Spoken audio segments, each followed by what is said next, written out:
Have you ever wanted to write a novel? Well, this video is for you, and so is this channel. My name is Sarah. I'm a longtime reader and a lover of books, and recently I am also an aspiring writer of them.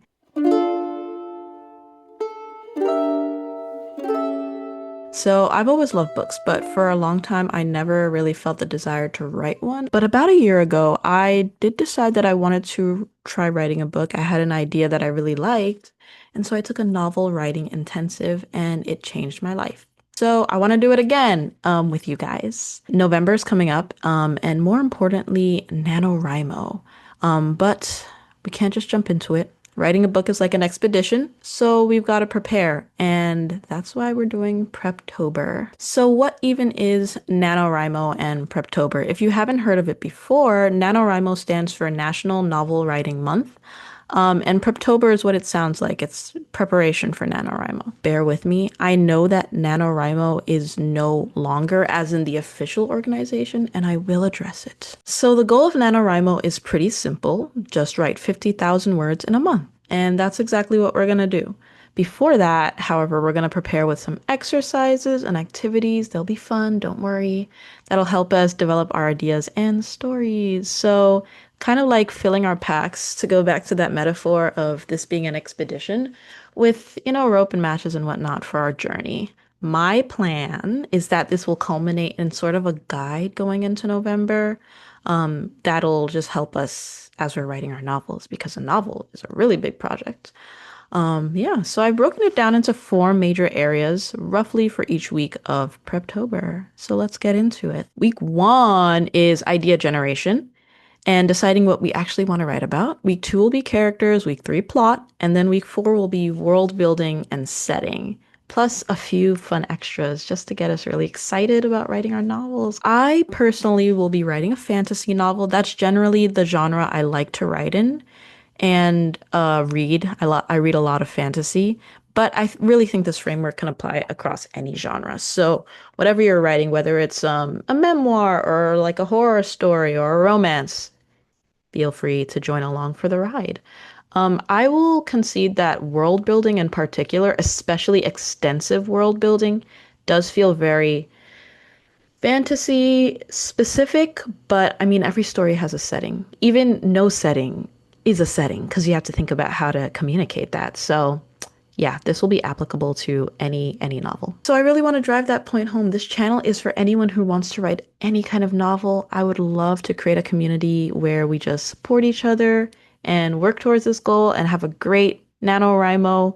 And even if you don't want to write a novel, I mean, follow along for the journey. So my plan is to release a video each week. We're already in the middle of this week, but I think idea generation can be a bit of a shorter process than something like character and plot.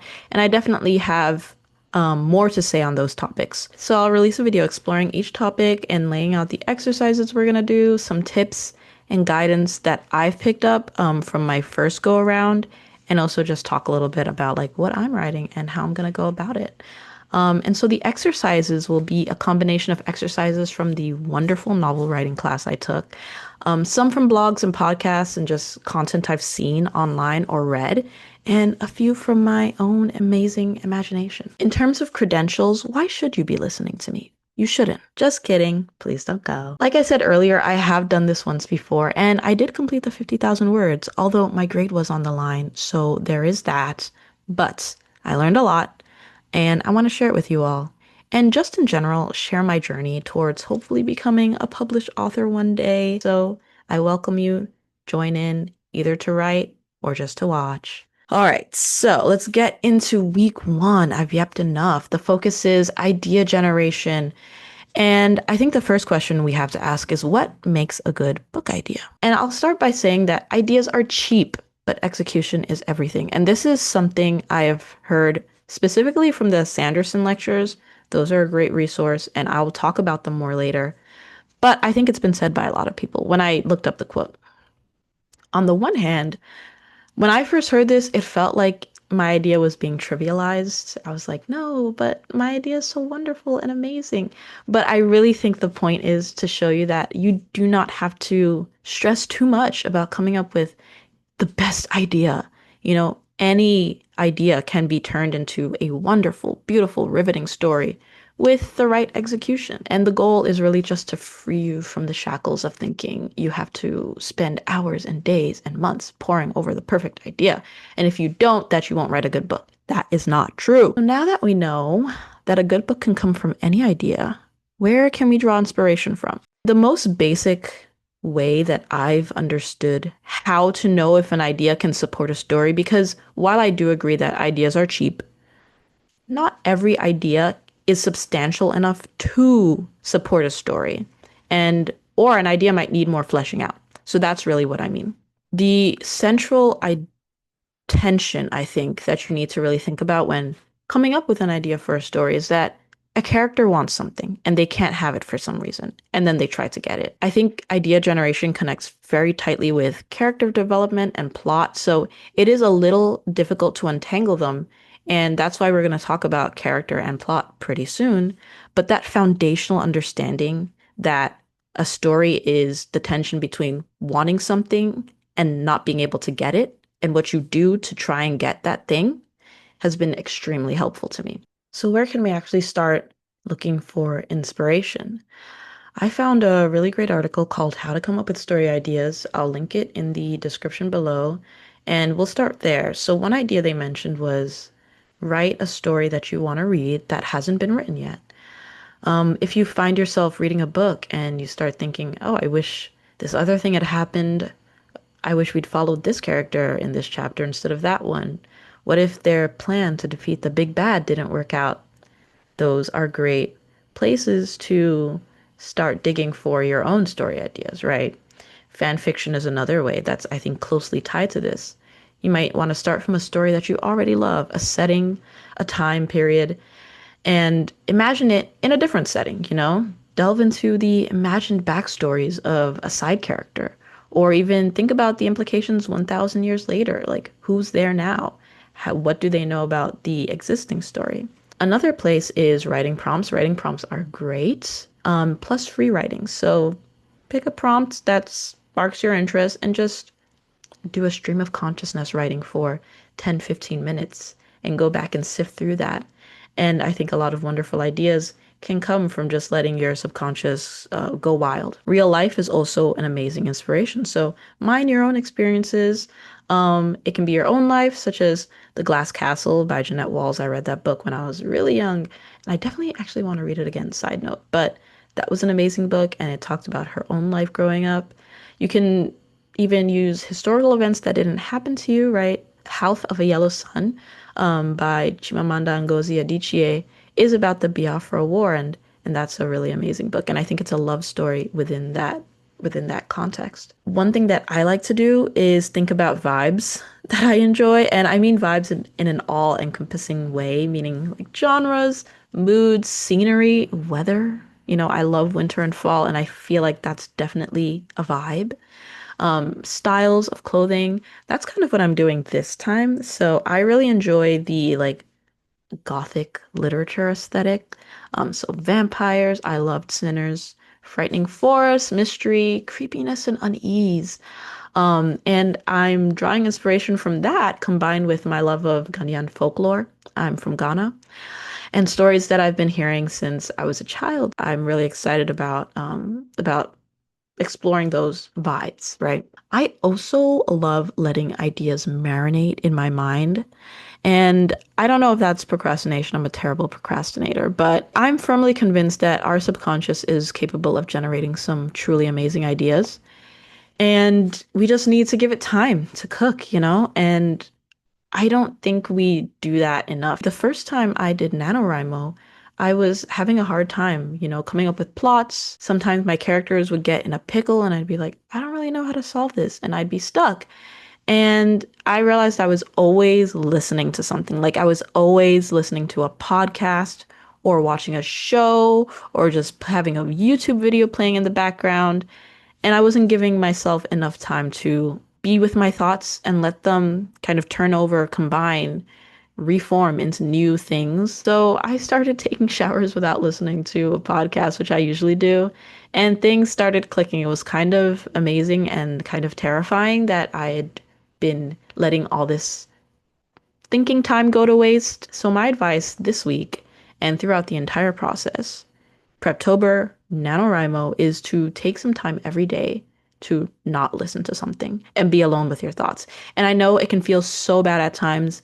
This is an embarrassing TMI, but I think the first time I decided to like turn off my phone at 9 p.m. and go the whole evening without listening to something because I usually listen to a podcast as I was falling asleep and I'd set like the sleep timer and I was just lying there in the dark. And I actually cried because I was like, oh my God, this is so miserable. I just have to listen to my thoughts. But it really gets easier so fast. And it's really important. Like we can't just constantly be stimulated. So I've talked a lot about inspiration and whatnot, but maybe you're still like, great. So what do I actually sit down and do? And never fear because I have a couple of exercises for you to try. These are mainly timed free writes of things you like, right? But here are a couple of scaffolds to help you just sit down and like get these ideas out. One, this is kind of like a Mad Libs of content generation. So what if character wanted thing but obstacle, right? So example, what if a fish wanted to play the violin but she was tone deaf? And this is basically a parody, a very bad parody of Ariel, the Little Mermaid. So I think that could be a nice framework for you to use. Another framework is just genres and types of stories you like, right? So I like genre slash book slash film, specifically aspects. For example, I like mysteries, specifically the super smart detective who has almost like supernatural deduction skills. I suggest maybe a 10 to 15-minute free write. And free write means you're not thinking super hard. You're just trying to get as many words as possible out as fast as possible in your time. And you can think about, of course, the templates that I gave you. You can think about characters, genres, but also you can delve into emotions, types of conflicts, you know. Do you love enemies to lovers? Talk about that. In my notes, I'm seeing that I wrote lovers to enemies, which was a mistake, but hey, if it's lovers to enemies, that's also interesting. Do you like religious themes? Do you like emotional torment? Large families, high stakes, all those sorts of things should and could come up in your free write. So you can really delve into the type of story you want to write. So after you have your list, take a few ideas that you like and do a slower free write exploration of them. You can continue to do that like what if structure. I really like to write a sort of summary, like, you know, the kind that goes on the inner flap of the book jackets. Like, our young protagonist sets out on a mission when she gets a letter from the post office that was supposed to be addressed to someone else. In the process of this, she finds her one true love. That sort of thing. That I don't know what kind of story that would be, but that sort of thing. Try to do that for a couple of the ideas that you like. You can do this whole exercise multiple times, go through the whole cycle a bunch of times. Our goal is a few ideas that we're excited about, and really you should center on one by the time we start talking about like character and plot. Although, you know, you can always go back and be like, this idea isn't really great. I'm going to go back to idea generation and start again. The thing that is really important is that you're excited about this idea. And that's key because, you know, we're going to get into NaNoWriMo and it's going to be so fun. But there are also going to be moments when you're like, I don't know what to write. This is really hard. Writing a whole book is really hard. And you need to be excited from the beginning. Otherwise, I think it can just be miserable. And if you're excited, there's something in there that you can always come back to and be like, I was excited because of this. Let me lean into that. So I think that's bringing us close to the end of the video. But there are a few miscellaneous things that I didn't know where to put exactly, so we're just going to address them. One, is it okay to continue something you've been working on, or should you start a new thing? Yeah, so when I did NaNoWriMo the first time, I was working from an idea that I had been letting marinate once again in my brain for a while, maybe several months, but I hadn't really written it out. I had done a few pages, but I hadn't really gotten into it, right? And so I think something like that was okay because I was really writing the story from scratch and discovering it along the way. I wouldn't really suggest working on something that like you are in your fourth revision of, right? Because that's a different process than writing a story from scratch. I will not, you know, stop you from joining us. You know, I welcome you even if you're doing that. Maybe the lessons we talk about in character and plot and things like that could be useful to you. I think they definitely could. And of course, you know, This is a community we're building. Yeah, that's my advice. I don't know if that was super clear. I'm gonna start something new that I've been thinking about, but I haven't written. Second thing, NaNoWriMo is no more. What do we do? So I actually discovered this in the process of writing the script for this video and doing a little research. I was pretty shocked. I know that they had an issue last year where they endorsed using AI to write, and I'll be very clear, I do not support that stance. Very much the wrong call. I just didn't really expect them to fully close down. I don't know if it was because of that or there were other issues, but yeah. I think we don't need an organization to do this challenge. There is a lot of merit in doing it on your own for itself. It's pretty straightforward. Because honestly, a month to write 50,000 words is a crazy deadline, but deadlines are so important. I feel like so much work gets done because of deadlines. And we don't talk about that enough. I love a good deadline. However, I did see that Reedsy is doing essentially the same challenge, and their website is very cute. I'll link it below, and I'm debating whether I'll sign up. I didn't register on the NaNoWriMo website last time, if I remember correctly. I probably should, right? Since I am doing NaNoWriMo and like making content about it. But I will let you guys know. Yeah, so basically, if you want to sign up for something, you can. And they do have some nice rewards too, I will say. I think they have like free premium Readsy for anyone who completes the challenge. And then they have, I think it's a monetary prize for like the top winners. Do not cite me on that. But I did see like an editor or like agent introduction for some of the top prizes. So that's pretty cool, honestly. So, like, subscribe. This is my first video. Tell me how I did. Tell me what you are gonna be working on. Like, do the exercises if you want, or figure out your idea a different way and just comment down below. I'm so excited. I'll read them. Smash that notification button. Sorry. I'm also on TikTok, or I will be very soon. And I'm gonna be talking about the same things. Um, yeah, maybe like shorter clips, my random thoughts, my unpolished thoughts. Not that this is extremely polished. I'd love to see what ideas bubble up from the depths of your imagination, so let me know. And that's that. Next time we're going to be talking about character, so tune in and I'll catch you on the flip side.